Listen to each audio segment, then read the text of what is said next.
So when I had Zoe, I made a commitment that I would never lie to her. I did, and I valued that. So we have talked with her a lot over her 14 years of life. When I haven't been able to give her the truth, I've been honest with her. It's not your business. It's not appropriate for you to know. And so I've taken a lot of pride. We have been honest with her. I can remember when she thought maybe Santa Claus wasn't real. And she asked us if he was real. And we told her as we were sitting in the car, "We will answer you. Do you want to know?" And she decided she didn't want to know.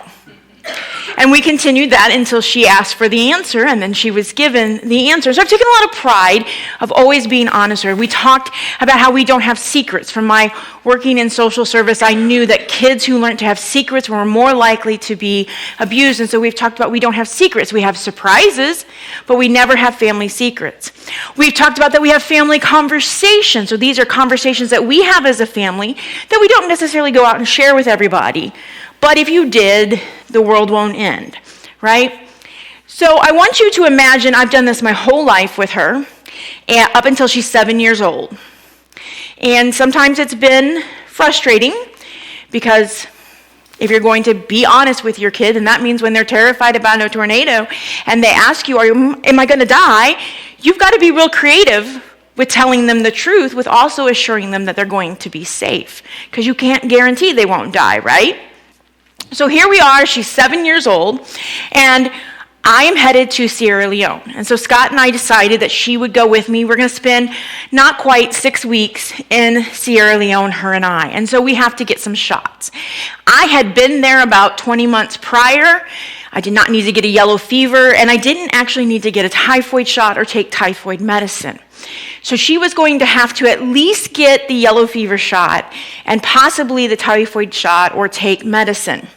So I prepared her, and again, I'm going to be honest, she's asking, is it going to hurt? Yes, it's going to hurt, and we walked through like a pinch. I even pinched her, went through all of that. So we get to the place, and well, it went about as good as you can imagine that it went, chasing the 7-year-old around the island in the doctor's office. And so I had this great idea. We're going to abandon that promise to never lie to her.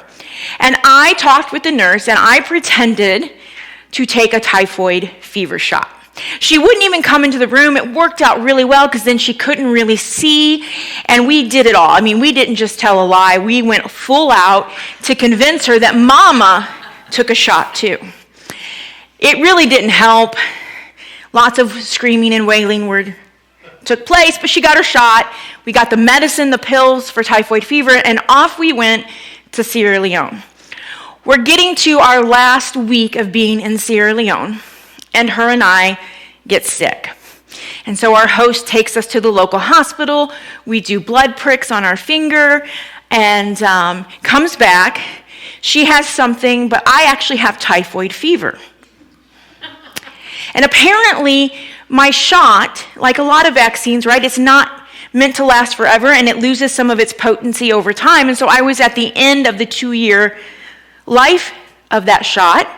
And so that made sense to me because I'd had typhoid fever as a 15-year-old in the Philippines, and it was pretty severe. This was a much more mild case, so that made sense. So we get our medicine, and I assure her everything's fine. We're going to all be okay.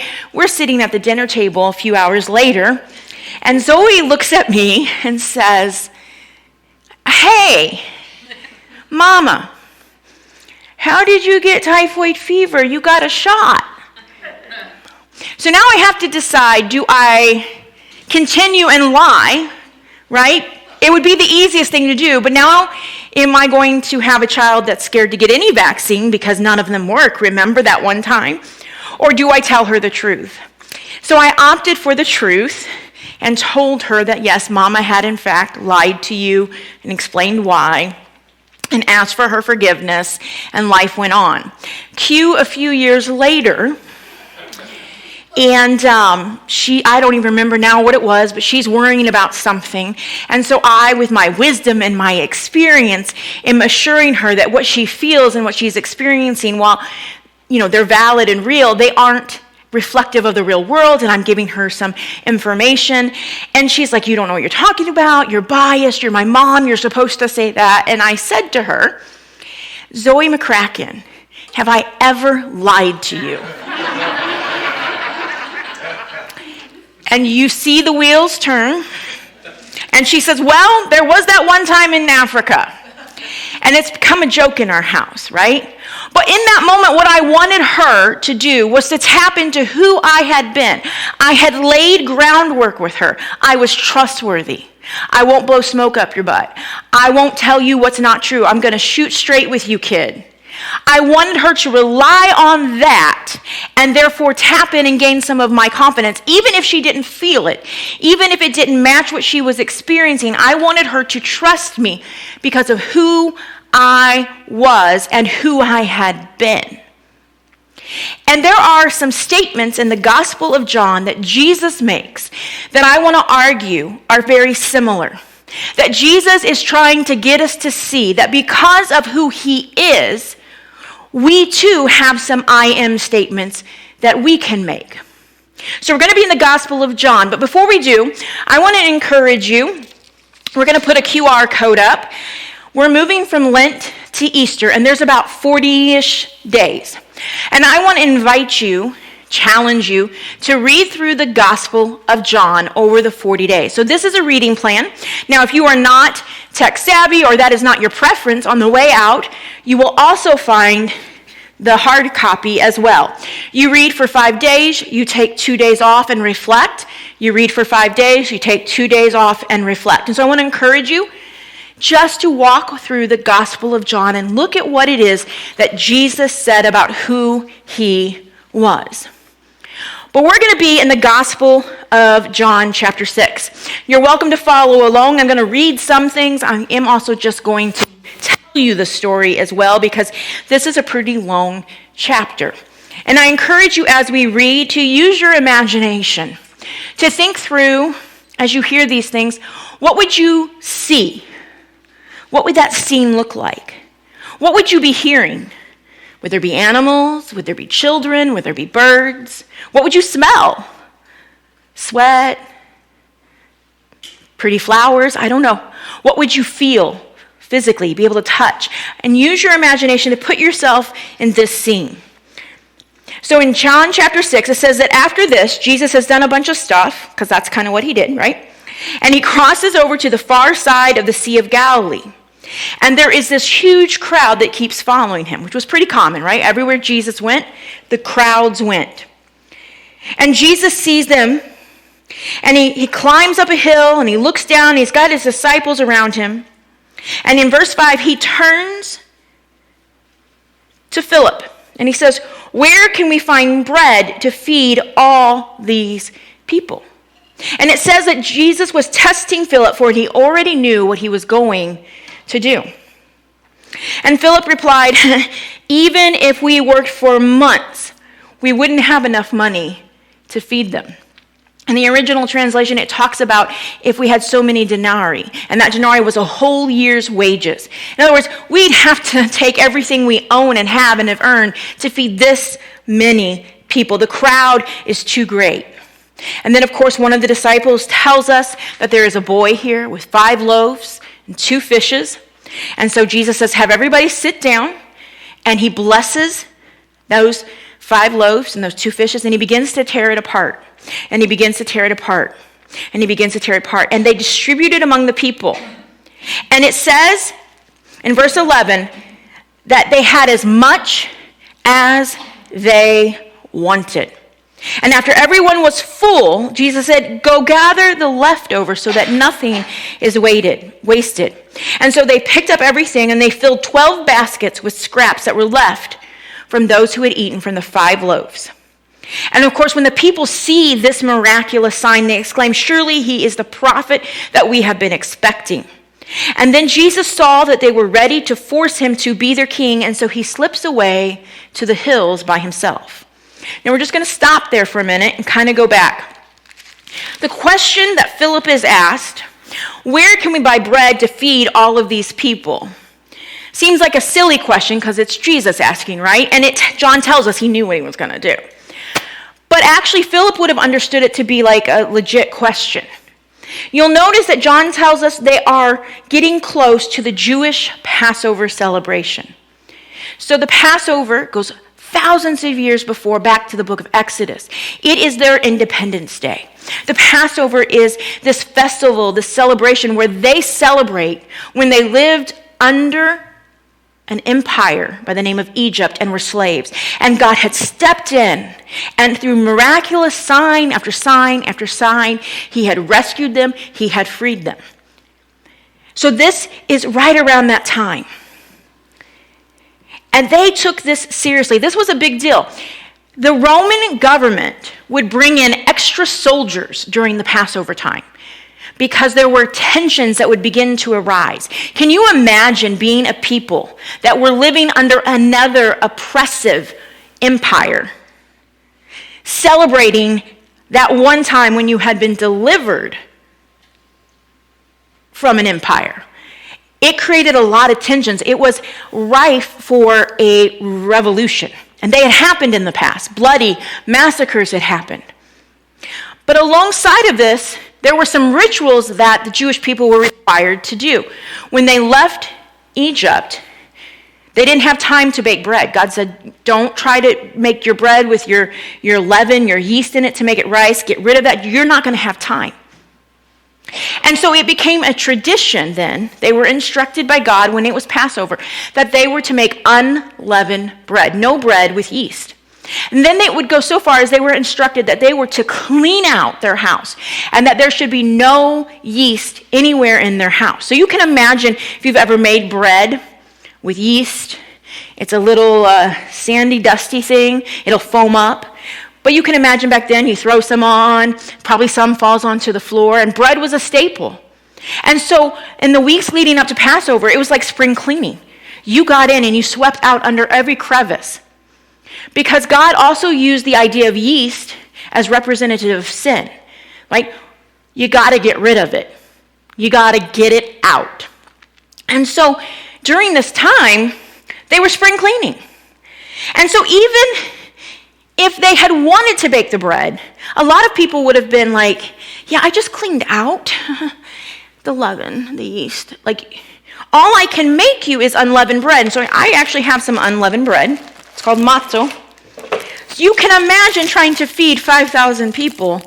Like, that's not going to go very far. It's not going to be very fulfilling. You're not going to be satisfied. And so it's a legit question that Jesus asked Philip. Where are we going to get bread to feed all of these people? And of course, Jesus steps in and he meets the need. And so you keep going, Jesus will eventually leave the crowd. And we will see in verse 22 that the very next day, the crowd is still there. Even though Jesus has gone to the other side, they want to be where Jesus is. So they get in the boat and they cross the lake. And they're like, Rabbi, when did you get here? And Jesus says to them in verse 26, I tell you the truth, you want to be with me because I fed you, not because you understood the miraculous signs. But don't be so concerned about perishable things like food.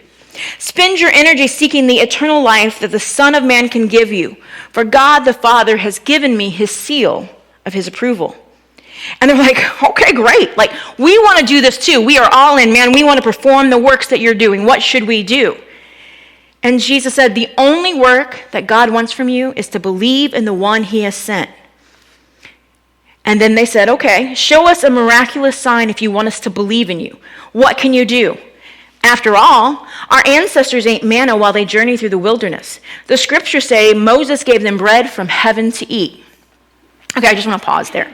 The audacity of humans. He just fed at least 5,000, because it's men, right? We counted the men. There were women, there were children, so more. He's just fed them off of 5 loaves, 2 fishes. They've acknowledged that's a pretty miraculous sign. And now they're saying, okay, well, if you really want us to believe in you, show us a miraculous sign. Really? What more do you want? And so they say, well, our great prophet Moses, he gave them bread from heaven when they were wandering in the wilderness. And Jesus says in verse 32, I tell you the truth, Moses didn't give you bread from heaven, my Father did. And now he offers you the true bread from heaven. The true bread of God is the one who comes down from heaven and gives life to the world. And they're like, okay, give us that bread every day.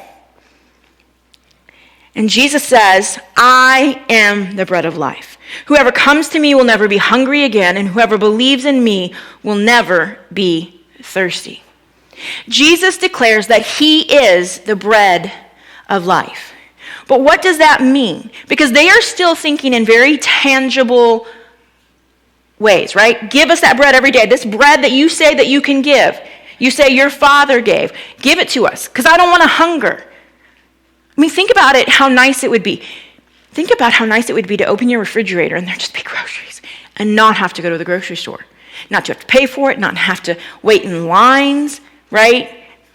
It'd be amazing. But Jesus seems to be talking about something completely different, because he says, I am the bread of life. So what does he mean? And I think to understand more fully what he means, we have to do what the Israelites did. They were talking about Moses, and I think we need to go back and look at Moses. In the book of Exodus, Deuteronomy, and Numbers, we get the story of how the Israelites wandered in the wilderness.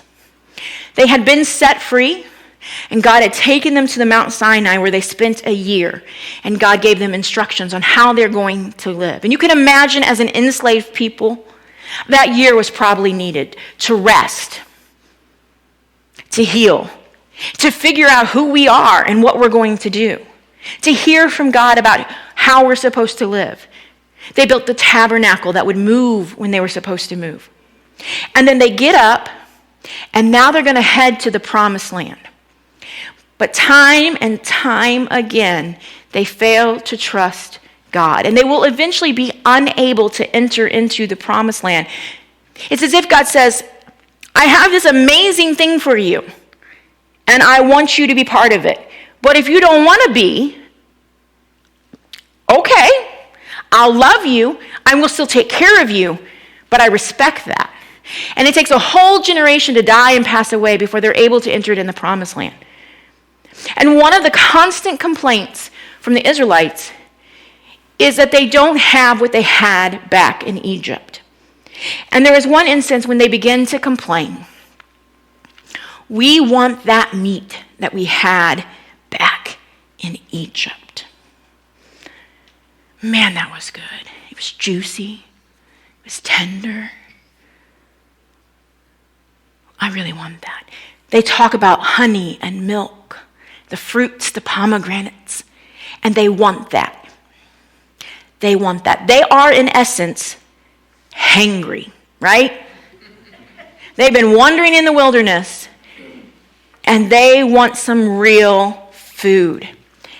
And they're so upset that they are willing to want to go back to being enslaved, to have meat. And so God gets angry with them. And Moses is like, where am I supposed to get meat? Which is an interesting question for Moses to ask, because it's what Jesus asked Philip, right? And God says, hey, here's what I'm going to do. I'm going to provide you quail. They're just going to drop. That seems a little like the Birds movie, a little creepy.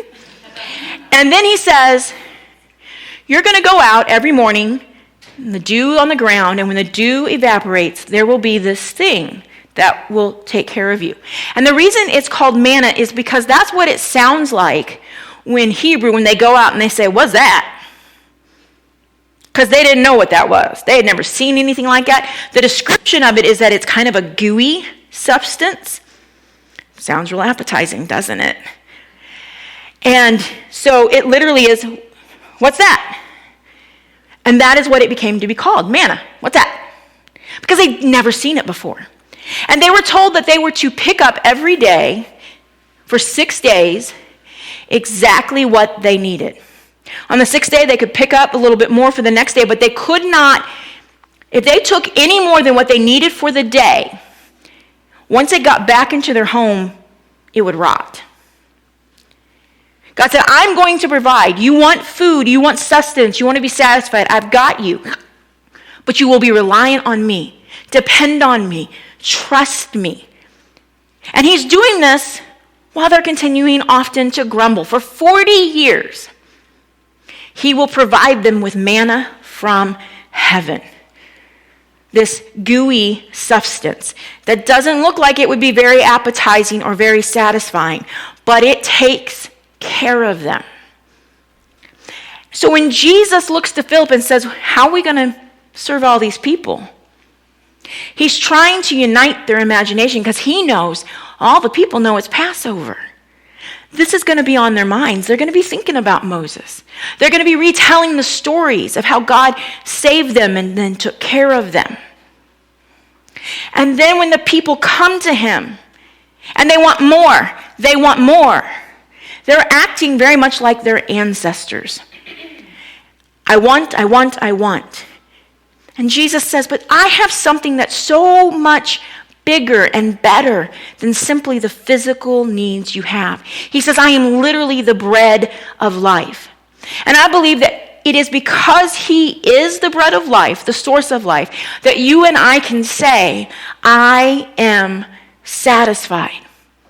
You'll notice that when Jesus fed the people, he didn't just feed them a little bit to kind of take away a little bit of the hunger. It says they were full. They were filled. They had had enough. They were satisfied. And Jesus says, I want to do that on a completely different plane than just your physical. Now, I want to be careful here because I think there's a danger in over-spiritualizing this if we're not careful. And we can lead people to say, well, I should be satisfied. I can't pay my rent, but Jesus should be enough. I'm not getting my emotional needs met, but Jesus should just be enough. We are humans. They literally needed to eat, both here with Jesus and back when they wandered in the wilderness. Those were real needs, and there was nothing wrong with those needs needing to be met. And you and I have real physical and emotional and mental and spiritual needs. There's nothing wrong with needing those. God wired us that way. The problem is that in our endeavor to get those needs met, if we are not careful, we will begin to be willing to sacrifice ourselves, others, our values, our very trust in God to get what we need. You see, the Israelites were willing to give up their freedom, to give up this personal relationship with a God who loved them for the very thing that is temporary, needed, but temporary. And I wonder how often we do the same thing. You see it here. The people want a king. Why do they want a king? They're oppressed. They want to be rescued again. And I don't think I can blame them for that. I don't think it was wrong of them to want to be freed. And here is a prophet before them doing these miraculous signs. To think that their hope might lie in him wasn't a wrong thing. But Jesus says, I want to do something that is bigger than just free you from Roman oppression. What I want to do will satisfy you and keep you whether you are free or not free. While you work for freedom, whether you ever attain that freedom, what I want to do will keep you satisfied. But the people wanted a king more than they wanted a Christ, a Messiah, an anointed one. And I wonder how often we do the same thing, if we're honest. We have real, tangible needs. We have real desires. But we want them, if we're honest, maybe a little bit more than we want Jesus. So we begin to sacrifice and buy things that put us maybe in more debt. We sacrifice some of our values maybe in order to get ahead at our job. We manipulate someone to use that relationship. Maybe we want justice, a good thing, and it ends up becoming revenge. Right? We're all capable of this. As I thought through this again, I've used this example before, and many of you are sick of hearing of it, but it is something that I struggle with. I value education. I love learning. My goal is by the time I'm 90 to have my doctorate degree.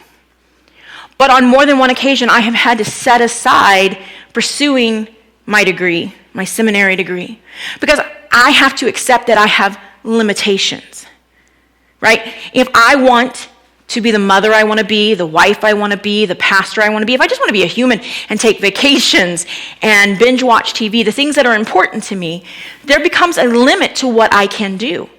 And so for the current time, I have to set that aside. I have to accept that I have limits. And wrapped up in that desire that is good is a nasty, stupid insecurity. That somehow if I get those degrees, I'll finally be smart enough, good enough. Which is a lie. And if I'm not careful, I will then sacrifice the things that are of more importance, like relationships, like my physical health, my relationship with Jesus. I'll exchange Jesus for the validation and approval of someone else. Not because these things aren't bad, but because Jesus says, that's good, but it is temporal. It doesn't last forever. The validation that you seek will come and go. That is a hole that will always need to be refilled. But I have something to give you that says you are loved and you are good and you are enough. And where you fall short, I will step in and work in you the fruit of the Spirit. And so I want to leave you with two questions. And the first is, where in your life, if you were honest, you would say, I love Jesus, I want to follow him. But what I really want sometimes, I want a king. I want Jesus to step in and do my bidding. I want him to give me that bread so I don't have to go out and work, so I don't have to worry about it. I want to be satisfied. I'm hangry. And I'm willing to go back into slavery to get the thing that I want. Even though Jesus says, but I have something so much better that will keep you no matter what.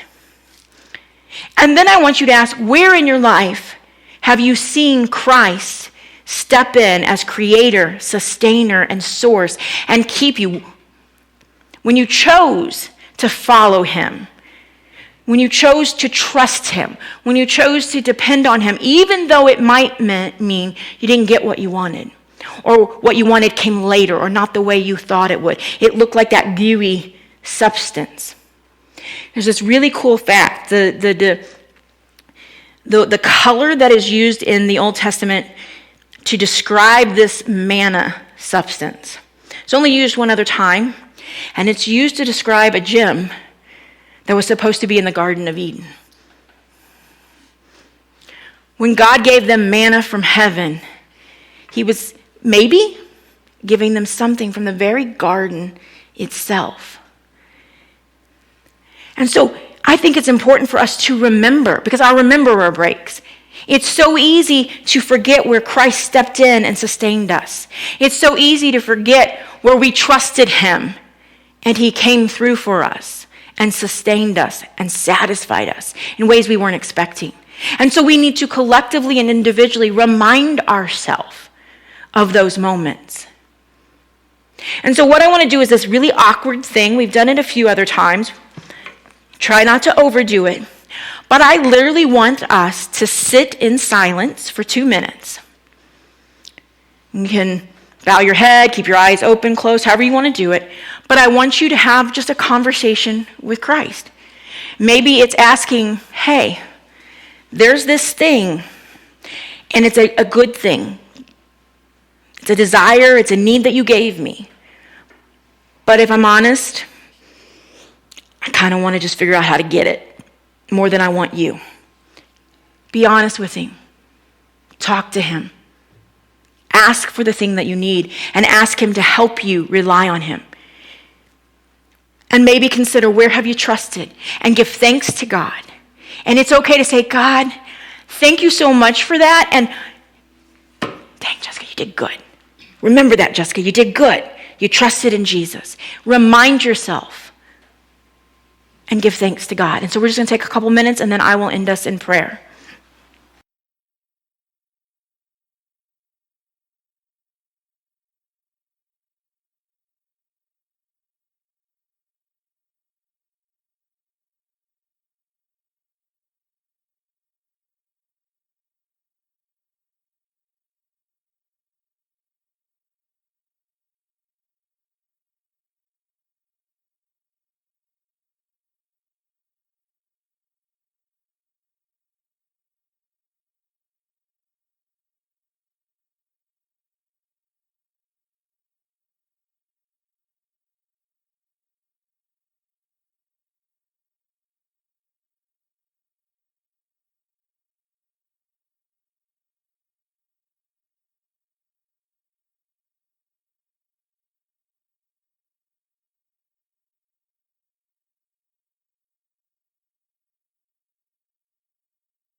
Christ, we thank you that you care about our real needs and you care about our desires. And you tell us to bring those needs and desires to you. Let us never forget that we have real needs, that it is okay to have desires, and help us to faithfully bring them to you. But also, Lord, help us to trust you. That because you are the bread of life, that which comes from heaven, that which was present at creation, the very source of all life. No matter what need we have, no matter what desire we have, you can still give us something that will satisfy us, that will sustain us, that will keep us. Sometimes it is in the meeting of the need, but sometimes it shows up in ways that we don't understand or we expect. Sometimes it actually never shows up at all, but somehow you step in and you satisfy and sustain and keep. Help us to trust you.